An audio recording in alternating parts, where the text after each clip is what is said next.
Hi everybody, my name is Hannah and this is Pepper and Pine, and today I want to share with you some tips on how to put together a unit study.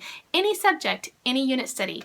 Now I first want to say that we approach our unit studies a little bit differently than the traditional way, and that's that we don't treat them as units in which all of the different subjects need to be addressed. We teach them more like main lessons, and actually they were an extension of our main lessons, which are a unit study block typically found in a Waldorf curriculum.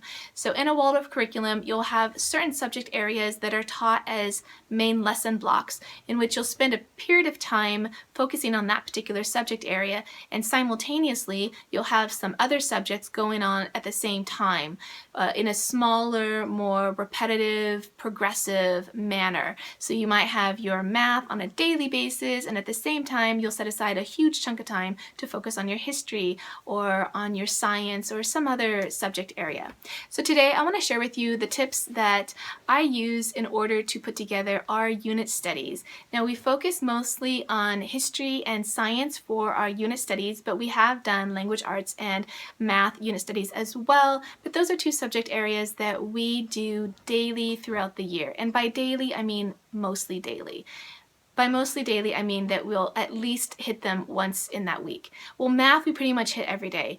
And actually grammar and writing we hit pretty often because there's a lot of writing in our curriculum. But the point is that those are subject areas that we address on a smaller scale and a more regular pace, and the lessons don't take more than like maybe 10 or 15 minutes. They're very short lessons, whereas our main lessons take up the bulk of the day.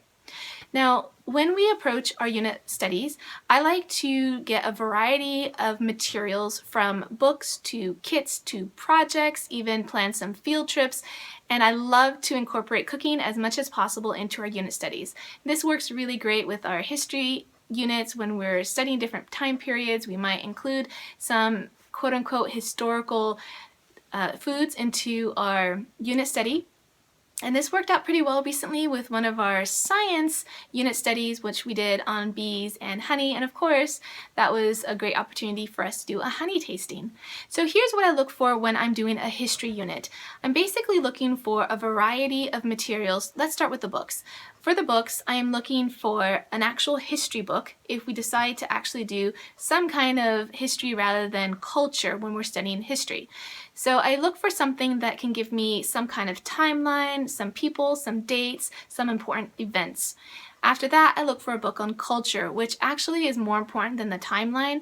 My kids are going to forget, your kids are going to forget the important dates and the important people, and they might even forget some of the more significant events, but most likely they're going to remember the culture. And the best way to teach the culture, other than what the people ate and how they dressed, is to teach it through religion. So whenever I'm looking at our history units, I try to pick up a book on the religion of that culture and try to teach the kids something about the religious practices and the belief system.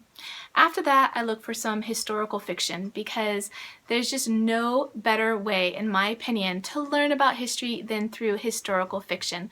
You can find some amazing writers that really bring history to life. And what I like about historical fiction is that you're going to get the historical facts mixed in with a wonderful story. You're going to find the culture mixed in with great characters and an interesting plot. Although I'll tell you, history on its own is pretty thrilling, but I've always used the help of historical fiction in teaching my history units. Something else I look for is a lot of hands-on projects or activities. Sometimes I'll just buy a book that has various activities on the time period that we're studying, or better yet, I'll buy a kit that has all the materials already together so that we can just work on that project without having to buy extra materials on our own. I also like to look for a recipe book if possible, so that we can add some food into the mix, because that's always fun. I think those have been some of the most memorable homeschooling memories. Some of the most memorable homeschooling events were the ones in which I prepared special either ethnic or historical food related to the history unit that we were studying. My kids still talk about it to this day, and you can find some of those videos on my channel, and I'll link those videos down below.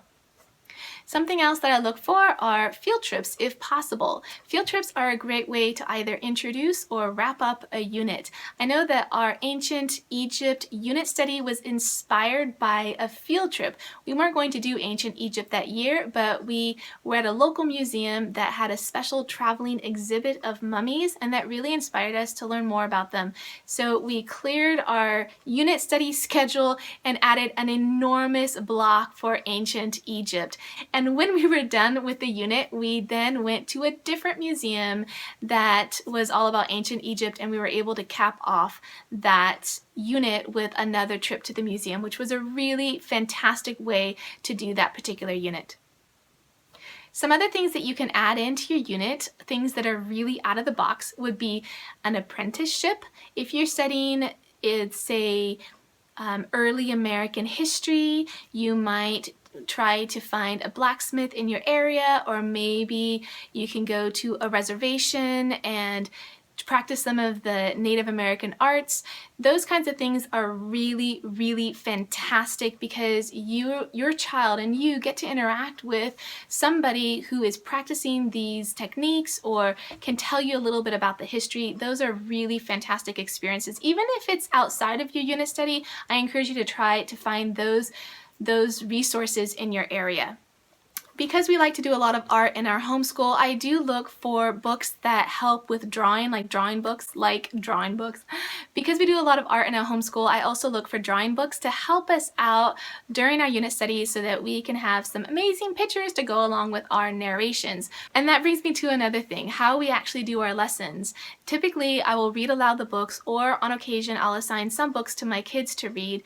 We will discuss them, my kids will write about them, and then we'll either do a chalk drawing or some kind of other artistic expression that my kids will then put into their main lesson books. Now, they don't do art for every single lesson, but they certainly do it for every single unit. We really like our hands-on projects, and buying kits that are pre-made really makes it easy for us to incorporate those into our unit study. And I really like going to Rainbow Resource. I'll just put in the subject area that we are going to be studying, and then tons of different ideas come up, from books to kits to projects. And that way I can familiarize myself with some of the things that are out there and then choose what's going to be right for my kids for that unit study. When it comes to our science units as well as our history units, I do like to look for biographies. I think it's fantastic to learn about the people in history either through autobiographies or through biographies. This is really great when you're doing a science unit. On occasion, I have found a couple of fiction books that can coordinate with our science units, but in general, I think learning about the scientists of the past is a great way to bring that subject to life. Typically, our unit studies last anywhere from 3 weeks to 12 weeks, and sometimes there's overlap with our main lessons or my unit studies, in that we will be wrapping up a particular unit study while we're starting another one. Generally, I like to wrap it up completely before we move on, but you know, life happens sometimes, and there's some trailing in of the old unit study while we're starting our new unit study. Now, in all of our unit studies, actually in all of our homeschool since we first started in 2003, reading aloud has been something that we've done very consistently over the years. So what I also try to do is find some kind of novel or historical fiction that I can read aloud to my kids for the entire unit, something that pertains to it if possible, although in the past we've just done some classics because I didn't think that my kids were going to read them, so I read them aloud to them. And then on occasion we found some historical fiction that worked really well with our unit, or a biography, just anything that I can read aloud to my kids that I don't think that they would normally read on their own is something that I try to add into our unit study. The last thing I want to tell you is that even if you don't do the unit study approach, you can certainly do this with your existing curriculum. If you get to a section that you want to expand on, you can take a break from your curriculum and do a little mini unit study on that particular subject area, and then you can resume your curriculum. So it's okay. Even if you're not doing a unit study approach, you can certainly try this out on occasion in your homeschool.